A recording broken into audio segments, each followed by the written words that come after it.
Pakingitian nyo ang inyong katabi, kaliwat kanan, harap at likod. Yan. Kaya nyo kayang panatilihin yung ngiti ninyong yan habang pinag-uusapan natin ng isang matinding paksain.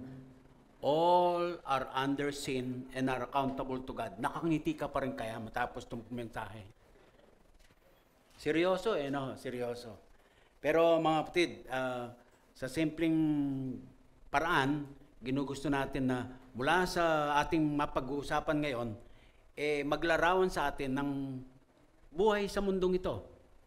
Kaya bagay na ating tanggihan ng anumang alok ng sanglibutan bilang mga anak ng Diyos dahil po sa ganitong pagpapahayag sa salita ng Diyos. So, panatilihin po natin bukas ang ating diwa, ang ating damdamin sa mensahe ng Panginoon. Ito po ay napapanahon din na ating mabigyang ukol na pansin. Ang ating pong tinatalakay, pangalawang bahagi ng taong ito, ay yung kabilang mukha ng satisfied living. Satisfied living na siya pong pinaka-tema natin for the year. At nagkaroon tayo ng mga serye ng pag-aaral tungkol sa revival bilang tugon ng iglesia, MCF particularly, at saka yung buong iglesia ng Diyos sa mundo sa COVID-19 revival, heaven-sent revival. Tapos po pinag-aralan na din natin ang aklat ng Pilipos sa temang Joy in Christ para talagang ikangay makita natin yung kagandahan ng kahulugan sa ating mga Kristiyano ng satisfied living. Ang tunay na kasiyasiyang buhay makikita tangi sa Panginoong Hesus lamang po, mga kapatid. So, ito naman yung kabilang mukha ng satisfied living. Yung saying no to worldly pursuits. Ano man po ang sinisikap na habul-habulin ng mundong ito at siyang parang ginugustuhan nating iwasan ay wag na po. Wag na po. Ito ay hamon sa bagong tipan. At sa mga nakararang mga talakayan, mga kapatid, halimbawa, what in the world, ay tinanong po natin, sinagot natin yung bilang tanong doon sa Matthew chapter, ay yung pong pinagbatayan natin, what good will it be for a man if he gains the whole world, yet forfeits his soul? What can a man give in exchange for his soul? Sa Lord po, ang kaluluwa natin ang pinakamahalaga na mayroon tayo dahil ito po ay eternal. At hindi po ang anumang maiaalok ng sanglibutan. And we haven't really started living, gentlemen and ladies, until we turn our life over to the Lord Jesus Christ. Sinundan po yun ang mensahe, what the world needs now. At sa tuwirang tugon po, batay sa salita ng Diyos, the world needs Jesus Christ as Savior and Lord. At nireview sa atin yung pakahulugan sa salita ng Diyos ng pag-angkin natin ng Panginoon ang ating Panginoong Hesus. Pagka Panginoon, He owns us. He is to be obeyed. He is to be served. And gentlemen, ladies, it reminds us also that we get to know Him from our personal study of His Word, tapos po from our personal encounter of Him, and from our personal obedience to Him and His Word. And then, last Sunday, sinikap din nating pagsusuri sa ating posisyon bilang anak ng Diyos. Does the world own you? At sinagot po natin yon. Nakita natin doon dalawang bagay ng pakahulugan sa pagiging tagasunod ng ating Panginoong Hesus. Yung bang we live for Christ and like Christ, and we do not live like the world. Katotohanan po sa kaligtasan, mahalaga po puntos yung bagay na yun. And yung pong kabaligtaran naman, tinanong tayo sa bandang huli na mensahe, do we love the world? Are we friends of the world? Does the world love us as its own?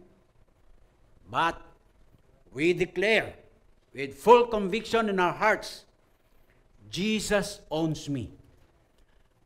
Pakisigaw mo nga ulit yan, Jesus owns me. Jesus owns me. Isa pa. Jesus owns me. Isa pa. Jesus owns me. Panalo, panalo. Hallelujah. Sana all.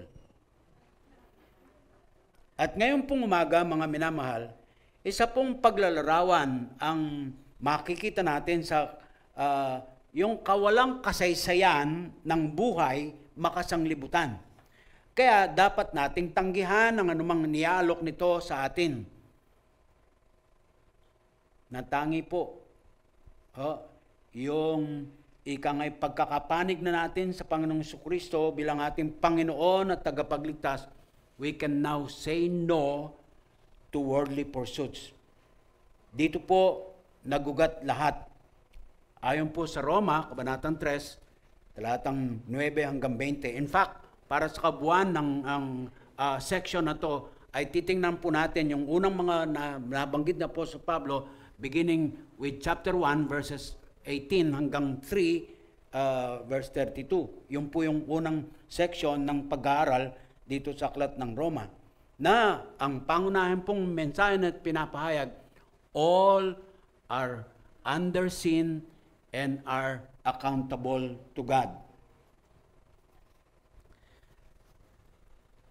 Sino po rito yung nakaranas na ng ano po yung sanamatay? Pagkaburol, yung paglamay, paglamay. Sino po nakaranas na ng yung pakikilamay sa mga namatay?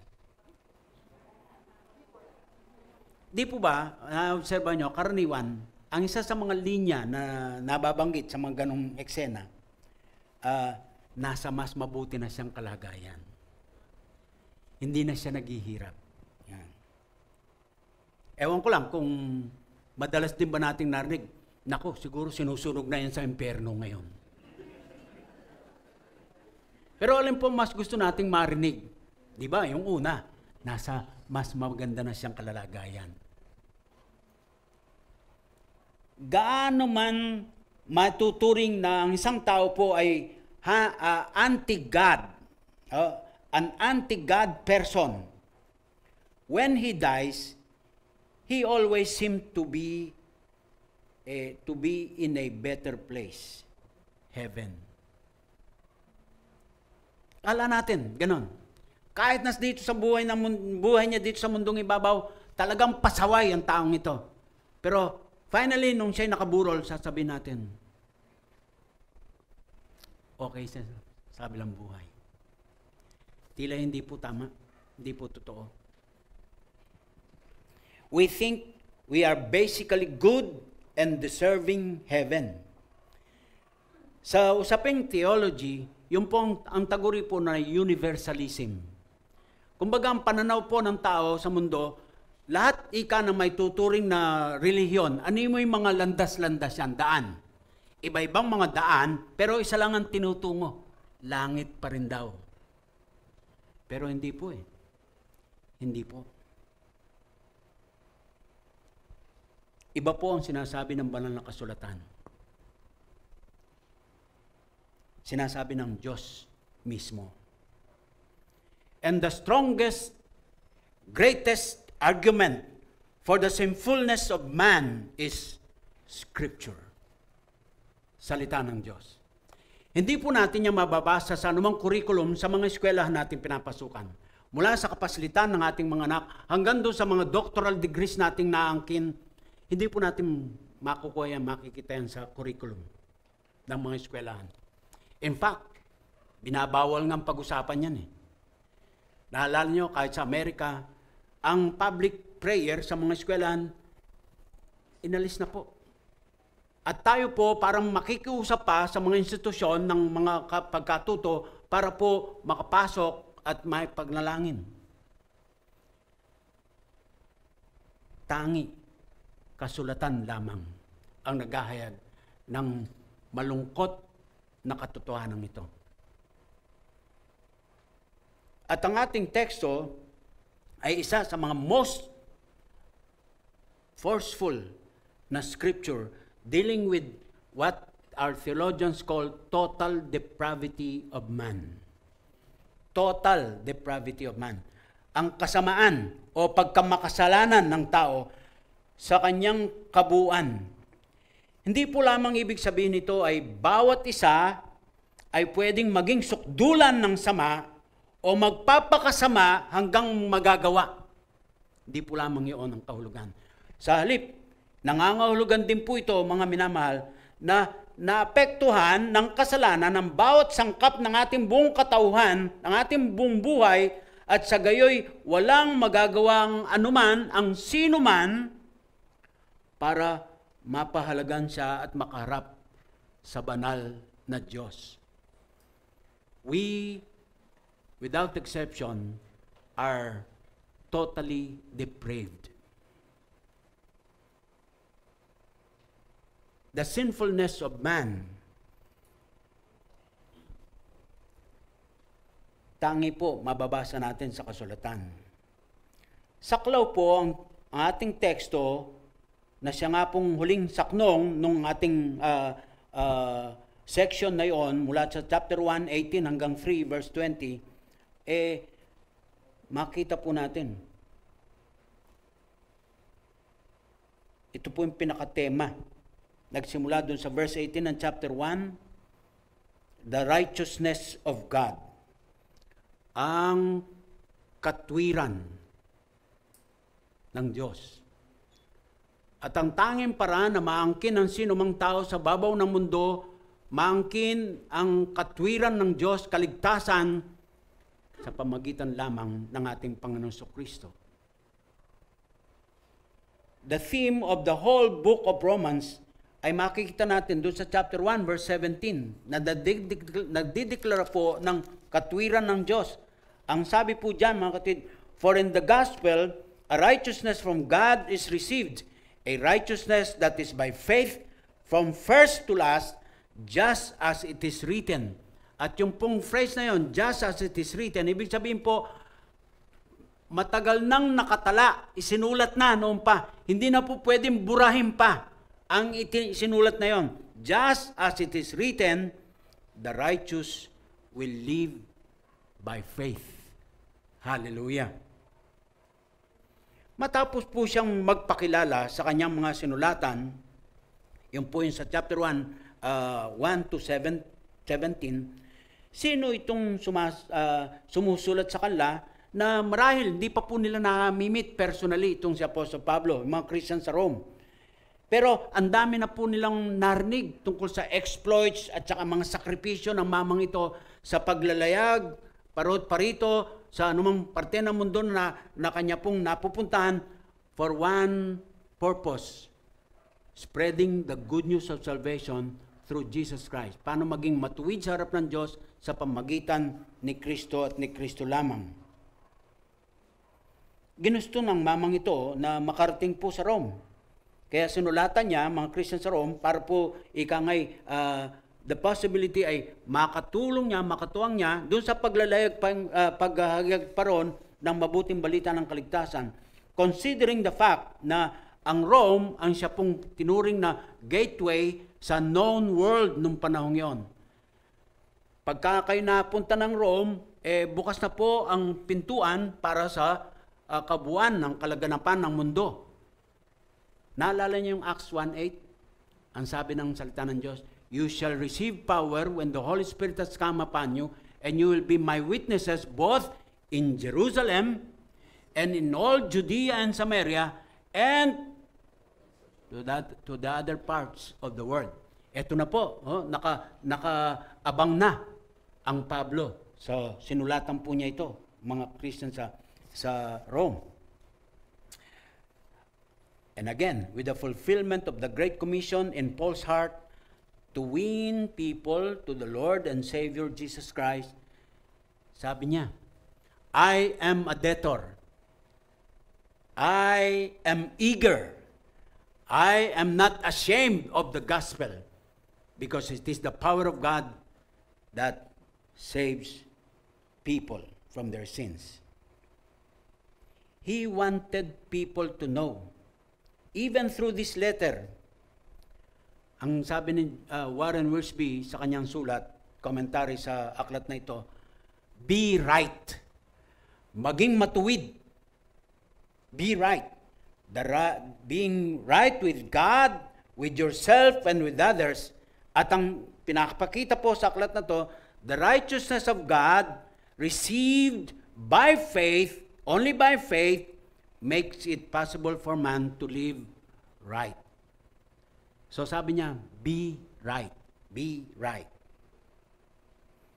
Sa pagbasa po natin ng aklat ng Roma, para tayong pumapasok sa isang courtroom, sa isang hukuman. Sa una, tinawag po ni Pablo ang mga Hudyo at mga Hentil, mga lahing ito, sa pagsasakdal. At napatunayan po sa mga pagpapalitan ng mga ebidensya doon sa hukuman, napatunayan po parehong nagkasala ang mga lahing ito, lahing Hudyo o Hentil, at sabi nga po, beyond reasonable doubt. Guilty. Hudyo ka, makasalanan ka. Hentil ka, makasalanan ka. Pagkatapos, ipinaliwanag po niya ang kahangahangang paraan ng pagliligtas. Hindi po para ipahamak na sabi niya guilty para mapunta doon sa kapahamakan. Kundi sabi niya, eto naman ang paraan ng pagliligtas. Yan po maganda sa pahayag ng salita ng Diyos.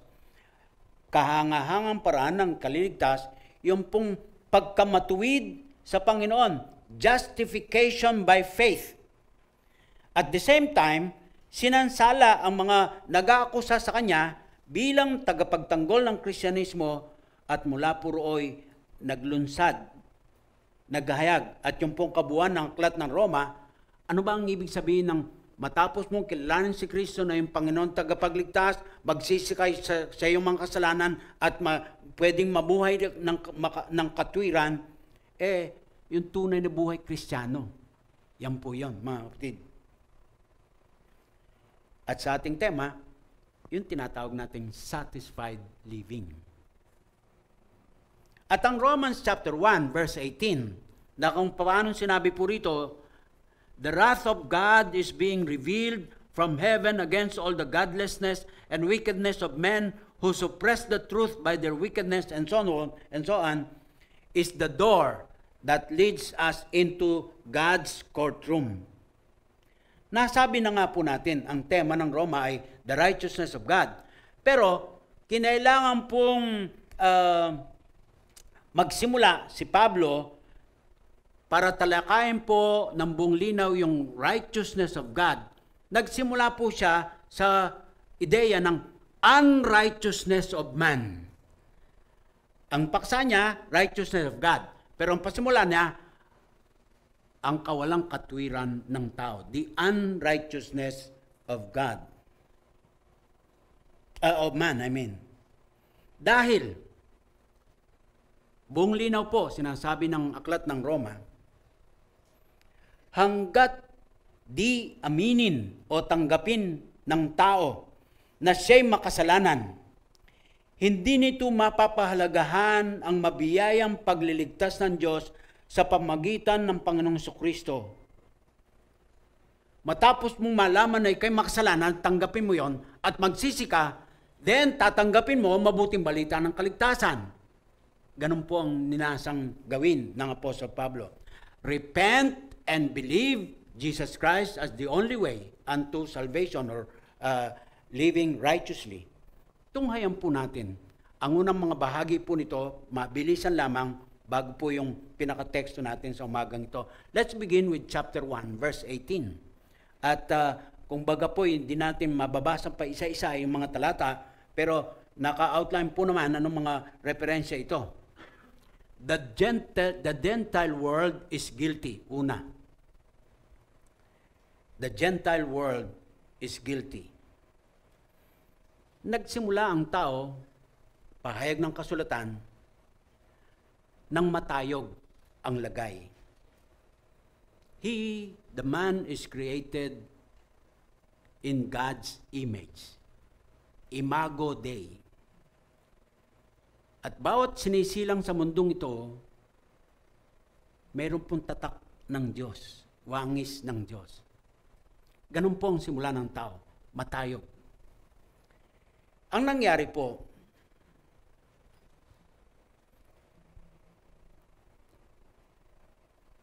dahil sa kasalanan, nababa ang lagay. At tagtaguri po ng ibang mga theologians natin, mababa pa kaysa sa hayop, may tuturing. Kaya nga, ang taguri po nila, nung mahulog ang tao sa kasalanan, the fall of man. Pagka sinabing fall, pagbagsak po yun. So, nagsimulang matayog, bagsak. At dito po, pinakita 4 na pwedeng stages ng paano pagkahulog ng tao sa kasalanan. Ang una po, yung kanyang intelligence, verses 18 to 20. Sinasabi po ng ating mga mag-aaral ng kasulatan that human history began with man knowing God. Tumingin ka lang sa paligid mo, the creation. Magpapatunay, merong Diyos at pwede mong makilala ang Diyos. Ang masakit po, mga minamahal, man turned from the truth and rejected God. While God can be known generally, bumaligtad po ang tao. Nireject niya ang Diyos. Ikalawa, ignorance. Verses 21 to 23. Not that hindi po siya makikilala ng tao. Not that God cannot be known by man. Nagpapakilala po siya. Man did not want to know God or honor Him as God. Makikilala siya pero ayaw ng tao makilala siya. Bigyan siya ng parangal na siya o ang Diyos ang lumalang sa kanya at nakikita sa kanya ang imahe ng lumikha. Sa kabila ng pagbibigay ni Lord sa tao ng lahat ng kailangan, di man lang niya ito pinasalamatan, pinarangalan, ang sinamba. Hindi po yung lumalang o yung nagbigay, kundi yung nilalang at ibinigay. Napakalaki pong kaibahan. Ikatlo, indulgence. Yung bang dito yata hinango yung idea ng isang kanta, laki sa layaw. Laki sa layaw. Ang habol-habol ni tao, kalayawan, kalayawan. Alam nyo, biblically, maikli lamang po ang hakbang pagitan ng idolatry and immorality. Sa Biblia, pinagtatambal nga po yan. Meron tinatawag na spiritual immorality or idolatry. Kasi, kung ang ginodiyos ni tao, yung kanyang sarili, yung siya mismo ang Diyos, gagawin po niya ang anumang gugustuhin at pagbibigyan ng lahat ng kanyang ninanasa-nasa na walang kinatatakutang kahatulan. So, gagawin niya lahat ng akala niya pwedeng gawin. Indulgence. At ang ikapat, impenitence. Ayaw magsisi. Verses 28 to 32. When man began to feel the tragic consequences of sin, aakalain natin magsisisi na at harapin niya ang Diyos. Hindi po Lantaran pa niyang ginagawa ang kasalanan at mo'y pinagmamalaki pa niya sa iba. But the verdict is clear. Guilty ang Gentile world. Sa chapter 2, makikita naman natin, the Jewish world is guilty. Ang lahing Hudyo, ang piniling bayan ng Diyos, na siyang kapuspusan ng pahayag ng lumang tipan ng Biblia, still is guilty. Paul was addressing his Jewish readers. At meron pong 4 na testigo, kumbaga sa korte. 4 na patunay ng lahing sumuway sa kautusan ng Diyos, pero hindi naman inaamin. Guilty. Una, yung pakikitungo ng mga Hudyo sa mga Hentil. The Gentiles, pruweba na guilty rin ang Hudyo. Hinuhusgahan nila ang lahing Hentil, pero ang binibintang nila sa lahing ito ng mga kasalanan, ginagawa rin nila. And God's judgment is according to truth. Kung ano pong totoong nangyayari, yun ang paghatol ng Panginoon. Malinaw ang ebidensya. May iisang pamantayan ang Diyos sa Hudyo man o sa Hentil. Hindi po yung ito ang pamantayan ng Diyos sa Hentil, ito ang pamantayan ng Diyos sa mga Hudyo. Pareho lang po, isa lang. At mayroong mga inilistang mga kasalanan doon sa chapter 1, 29-32, kahit isa lang doon ay malabag o kaya po'y magawa na mali, guilty. And both parties. Di po ba ang kasabihan? Yung when you point your finger at someone else, 3 fingers are pointing back at you. Pangalawang ebidensya ng Hudyo ay guilty rin. Makasalanan din. Mga pagpapala ng Diyos sa Hudyo. God's blessing. The blessings that the Jews received from God gave them greater responsibility to obey Him and glorify Him. And yet, hindi po rin nila ginawa. Ang lupang pangako, ang kautusan, ang Biblia, ang pagsamba sa tunay na Diyos sa pamagitan ng pagtayo ng templo at ang pag-establish po ng priesthood. Napakalalaking mga biyaya ito mula sa Diyos. And yet, hindi pa rin po nila pinahayag ang pagkilala at pagpuri sa Panginoon. Yung lupang pangako, consistently, ang pahayag po sa lumang tipan, a land flowing with milk and honey. Mayamang lugar nakalaan para sa lahing ito. Pero kandahira po ayon sa history ng Old Testament, bago po nila finally nasakop at na-enjoy. And yet, sa kabila po noon, patuloy pa rin pong sinusuway ang mga panuntunan ng Diyos. You know, it is not the judgment of God that leads men to repentance, but the goodness of God. But Israel still did not repent. Pangatlong ebidensya, God's law, verses 12 to 24 ng chapter 2. The Jewish people had a religion of outward action, not inward attitude. Di po ba? At yung pangapat, ikakabit na natin, circumcision. Pagtutuli, bilang tanda, ito ang pinili na bayan ng Diyos. Abay, ang mas dinimpon lang, panlabas na operasyon ng pagtutuli. Sa halip na yung, sabi ni Pablo sa Korinto, pagtutuli sa puso. Meron pong pagbabago na nangyari at ipinapahayag sa pag-angkin ng katawang lupa ni tao, Hudyo man o Hentil, sa bilang templo ng banal na Espiritu.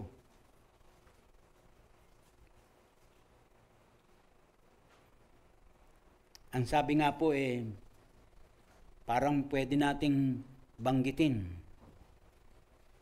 An obedient Gentile with no circumcision would be more acceptable than a disobedient Jew with a circumcision.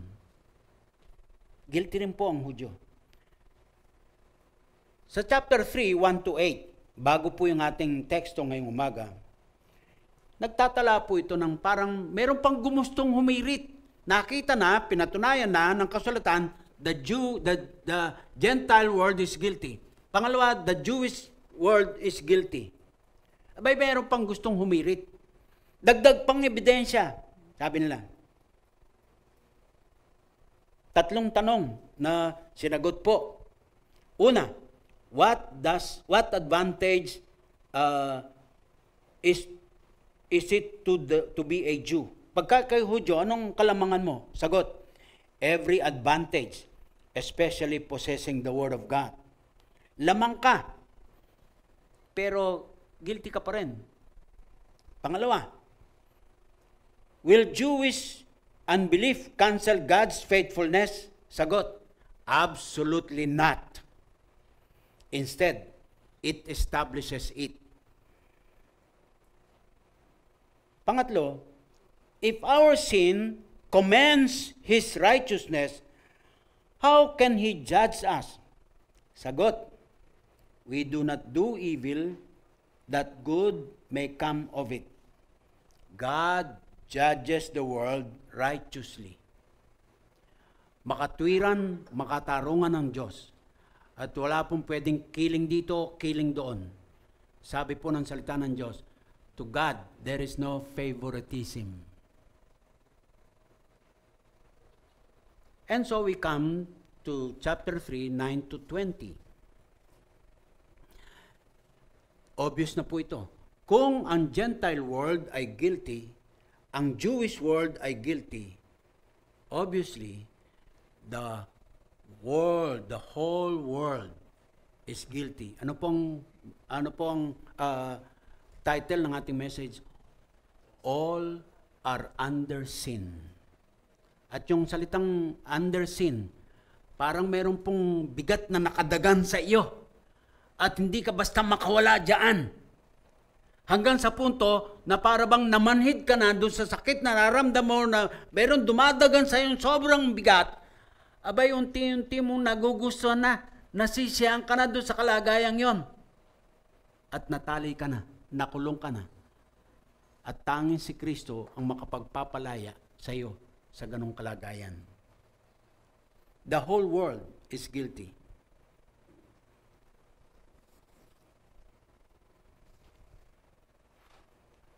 Lahat, as in lahat ng tao ay makasalanan.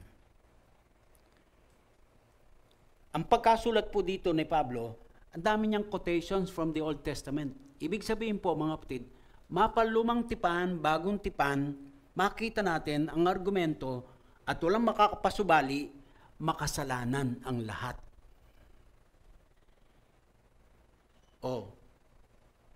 Sasabihin ko na po rito sa puntong ito. No to worldly pursuits. Kung ito po'y simpleng paglalarawan o paghahambing man lang ng ikay makasalanan, tao ka, anumang lahi ka, anumang panahon ka, sinilang sa mundong ito, makasalanan ka, ito ba yung gusto mong klase ng buhay na iaalok sa iyo ng mundo?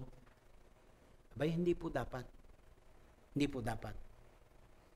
Yun lang pagpalitan ng mga salitang none, no one, tapos all. Dito po sa mga sulat ni Pablo rito, naggigit po na talagang guilty. Tumutukoy po sa universality of human guilt.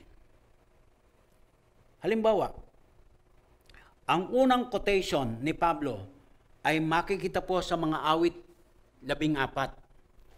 Psalm 14. Maikling sulat, maikling awit lang po, pero pag binasa mong buo, makita po nyo po ang pagkakaiba. Bakit kinote ni Pablo ito? Being argument sa katotohanan, guilty, kahit ang buong mundo na. Ang awit na to nagsisimula po, the fool says in his heart, there is no God. Yung pong simulang sentence ng Psalm 14. The fool says in his heart, there is no God. Pagka pinag-aralan daw po itong unang talata ng Psalm 14, hindi raw po makikita sa original text yung there is. There is. So, sa tuwirang salin po, the fool said in his heart, no God. No God. At doon po nagsimula lahat. Sa sandaling ang tao po ay magsabi, hindi, Diyos, hindi. Hindi kita kailangan, wala akong pakialam sa iyo. Wala akong pwedeng gawin sa iyo. No God. At kapatid ko sa Panginoon, anumang panahon, anumang lahi, kasama tayo. Magsimula sa iyong puso, sa iyong kaisipan, magbuo ng ideya, tatanggihan mo ang Diyos. Sa kabila ng siya'y makatwirang nagpapakilala sa iyo, sa kabila ng pag-alok niya, lahat ng mga gandang bagay para sa iyo, tatanggihan mo pa rin, saying, no God. Simula na ng problema mo. Simula na ng kaguluhan ng buhay mo. Simula na ng walang direksyon ang iyong buhay. In fact, nagsasabi po ang mga talatang ito, ang buong pangloob na sangkap ng ating katauhan, the whole of us, kontrolado po ng kasalanan. Yung ating pag-iisip, pagka sinabi po ng kasulatan, as quoted in this text, no one understands. Isip, saklaw po. Yung laman ng isip mo, kasalanan, kasamaan, kapahamakan. Yung puso, pag sinabi po ng kasulatan as quoted, no one who seeks God. Puso. Ano ang laman ng puso mo? Anong mahalaga sa iyo? Anong mahal mo? Anong hinahabol-habol mo? Anong pinapangarap mo? Anong inakala mong wala ka kumpara sa kapwa mo? No one who seeks God. At yung ating kapasyahan, yung ating will, yung ating choice. No one does good, sabi ng kasulatan, not even one. Pagka sinukat ang tao at siyang nangyari po sa ganap na katwiran ng Diyos, the perfect righteousness of God, ang siyang naging pamantayan, lalabas at lalabas, no human being is sinless. Because no one, no sinner seeks after God. Kaya ang nangyari po, sa sobrang pagmahal ng Diyos, sinabi niya sa kanyang sarili, I must seek the sinner. Kung hindi ako hinahanap-hanap, hinahabol-habol ng tao dahil sa kanyang pagkamakasalanan, ako ngayon ang hahanap sa kanya. Luke 19:10. Sa likod ng kwento ng Sakeo, ang sabi po, the Son of Man came to seek and to save them that are lost. Not until you accept the fact that you are lost before God. Hindi mo pwedeng sabihin, hahanapin ka ni Lord. Pero ang kanyang ginawa, yun pa rin ang kanyang ginawa, kapatid ko sa Panginoon. That's why we are here. Ang tao ay naligaw at naging unprofitable both to himself and to God. Para gustong maging kasiyasiya, kapakipakinabang ang buhay mo, abangan mo si Kristo. Revelation 3:20, narito ako'y tumatayo sa harap ng pintuan, tumutuktok. Ang sino mang magbukas ng pinto at magpapasok sa akin, ako'y papasok, tutuloy sa kanya, at magsasalo kami sa hapag. That is forever, gentlemen and ladies. At sa mga talata pong ito, sa ating teksto, ma-realize natin yung mga saklaw ng buhay at galaw ng tao na nagpapahayag po talagang itong kalagayan natin. Halimbawa, sa verses 13 and 14 ng chapter 3, ang pinag-uusapan po dito at maraming quotations so from the Old Testament tungkol sa human speech, pagsasalita. At may pagtukoy sa throat, sa tongue, sa lips, at sa mouth. At napakapangit po ng mga pinapahayag ng kasulatan sa bagay na yan. Isang halimbawa lang, Yung tungkol sa throat. Ano po ang sabi dito? Doon sa, anong verse po yun? 13. Their throats are open graves. Pambihira yun. Pagka po merong libingan na bukas, gaano man kaputi ang kalinis yan, pero sa loob po, manggagaling yung masangsang na amoy, kasukasukang amoy. At pagkatapos po, nabantad pa sa mata mo yung laman nung naroon sa loob. Nako po, aber, kung makakakain ka pa ng tanghalian maya-maya. Pangit. Isa pa lang po yun. Pero alam niyo po, sa kabuuan ng kasulatan, inihahayag po ng salita ng Diyos, may koneksyon, ang pananalita, ang laman ng ating mga bibig, ang sinasabi natin sa pag-uugali o karakter natin. Ang sabi ng Matthew 12:34, for out of the overflow of the heart, what? The mouth speaks. Kung ano yung nahahayag, yun ang laman kasi ng puso mo. Kaya kahit sa psychology, meron pong tinatawag na yung bang spur of the moment. Yung nagulat ka, ano yung unang lumalabas sa bibig mo? Sumalosep. Ay, kung ano-ano pa. Baka yun ang kasi ang laman ng puso mo, kapatid. Yan ho yun. May koneksyon ang pagpanalita sa ugali at karakter. Nung ikaw ay hindi pa nakaugnay kay Kristo, baka laman ng bibig mo, lumalabas sa iyo, mura dito, mura doon, kung ano pa. The condemned mouth, as then, by the grace of God, can become a converted mouth. Na dati po, ito ang sinasabi, pero ngayon po, malaya mong pinapahayag, mahal ako ng Diyos, mahal ka rin ng Diyos. Mag-usap tayo tungkol sa salita ng Diyos. At sabi ng Roma Gs, pagdedeklara ng bibig that Jesus is Lord, siya pong maliligtas. Hallelujah. Pangalawang bahagi po sa verses 15 and 16, ang quotation ay sa aklat naman ng Isaias. Dito po naman, ang paa ang ikangay pinapahayagan ng pagkamakasalanan. Kung saan yung paraan ng panalita, makapandaraya, yun namang ika nga po'y landasin na tinatahak natin, pwede pong makapahamak. Merong salita sa Proverbs, sabi po, there is a way that seems right unto a man, but the end thereof is destruction.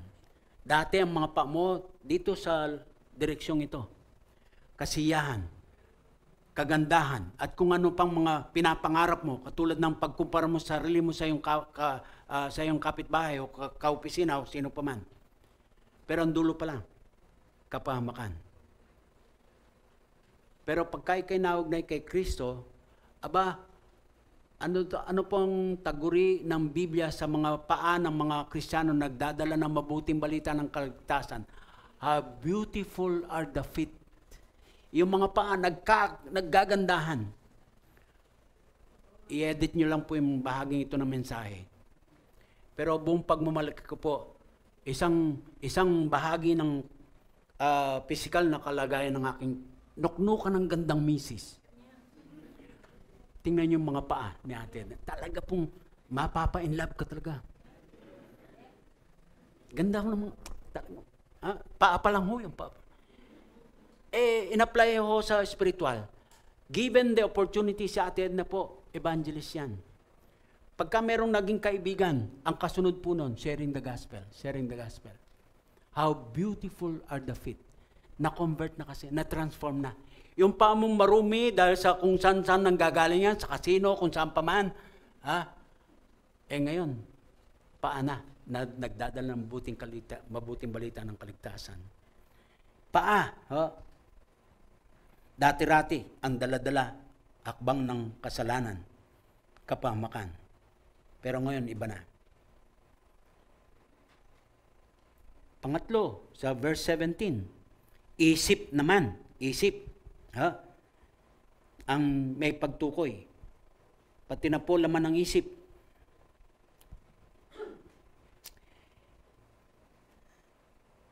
Nasabi na natin kanina, hindi dahil sa hindi nagpapakilala ang Diyos. Ayaw mo lang kilalanin. So ayaw mong magbasa, ayaw mong makaalam tungkol sa Kanya. Yung isip. Alam nyo, nung sabihin ng kasulatan, there is no one that seeks God. No one understands. Naalala niyo yung eksena ng Panginoon papunta na sa Jerusalem? Sa bandang huli po ng kanyang buhay dito sa mundo, alam na niya kung anong gagawin sa kanya doon sa krus ng Kalbaryo. Nung makita niya, malayo-layo pa ang Jerusalem. Ano pong nangyari? Nanangis. Umiyak ang Panginoon. Sabi niya, Jerusalem, Jerusalem, kung alam mo lamang, nagpapakilala po ang Diyos. Ayaw lang natin kilalanin. Masakit sa kanyang puso. At ilan pa rin sa milyon-milyong mga tao sa buong mundo sa ating panahon, ang pilit paling iniiwasan na tanggapin ang paraan ng kaligtasan sa kabila ng ang Diyos na nga ang naghahanap sa Kanya para sa katubusan. Ang panghuli po, dun sa verse 18, kinote ang Psalm 36:1, nang sabi, there is no fear of God before their eyes. Mga mata naman. Kung ang mga mata natin ang sabi, windows of our soul, yung makikita mo kung anong laman yung kalooban mo sa tingin ng palang. Kaya yung merong tunggalian, merong problema sa ugnayan, hindi po makatingin ng tuwiran yan eh. Pagka tumingin kang at yumuko at umiwas ng tingin yung kapwa mo, something is wrong. Something is wrong. Mata naman. Ibig sabihin po nito, nagpapahayag po ng kahambugan ng tao, the pride of man.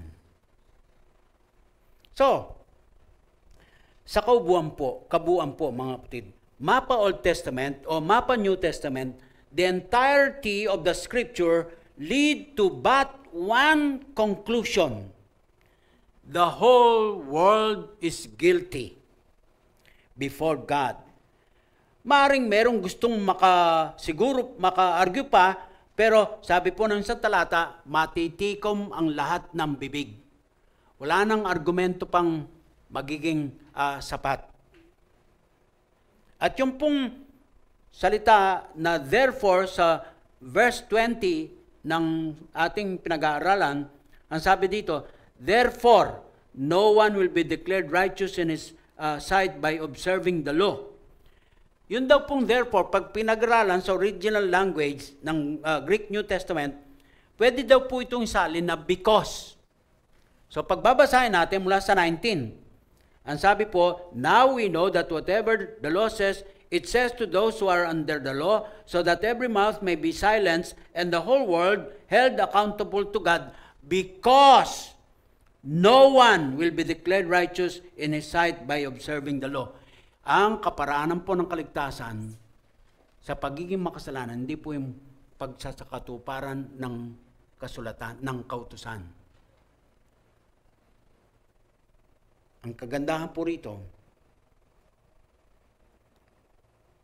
naganap ang Diyos ng kaparaanan, maligtas pa rin ang guilting tao sa pagkamakasalanan.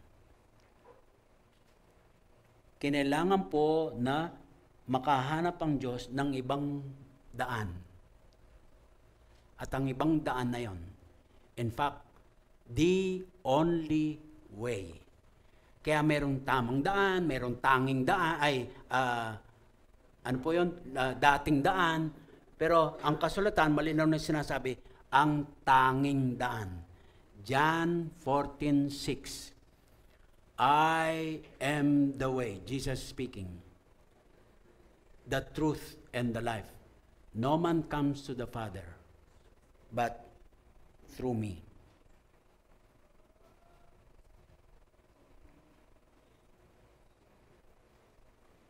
Sa huli po, mga kapatid, ang inilalarawan ng salita ng Diyos sa kalalagayan ng tao sa mundo, makasalanan, lahat, walang exception, hiwalay kay Kristo, mapapahamak.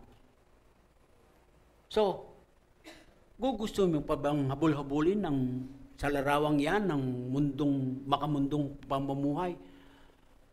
Panahon na po na sabihin ni Kristiyano, no to worldly pursuits.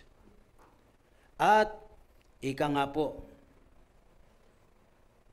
gawin nating halimbawa, Luke 17:32.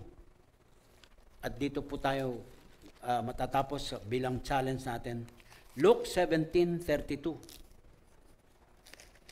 Ang sabi po ng salita ng Diyos dyan, pahayag ng pangusap ng Panginoon, remember Lot's wife. Mula sa 30, it will be just like this on the day the Son of Man is revealed. On that day, no one is on the roof of his house with his goods inside should go down to get them. Likewise, no one in the field should go back for anything.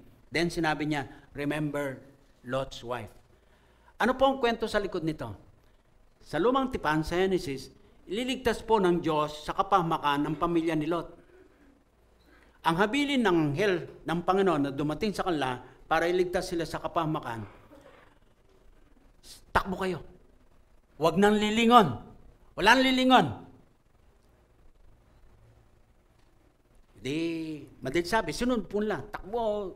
Sabi nga ni Lot, baka po hindi kami makaabot doon sa sinuturo pang iba. Pwede po kaya dito na lang. Basta, pagka darating na ang kapahamakan, takbo kayo at walang lilingon. Simpleng salita, walang lilingon. Pagtakbo. Saglit lang. Split second lang. Limingon ang misis ni Lot. Ano po nangyari? Laging haliging asin. Walang lilingon. Kapatid ko sa Panginoon, buong kabanalan sinasabi ng salita ng Diyos. Babala. Walang lilingon pa. No to worldly pursuits. God bless His message to our hearts.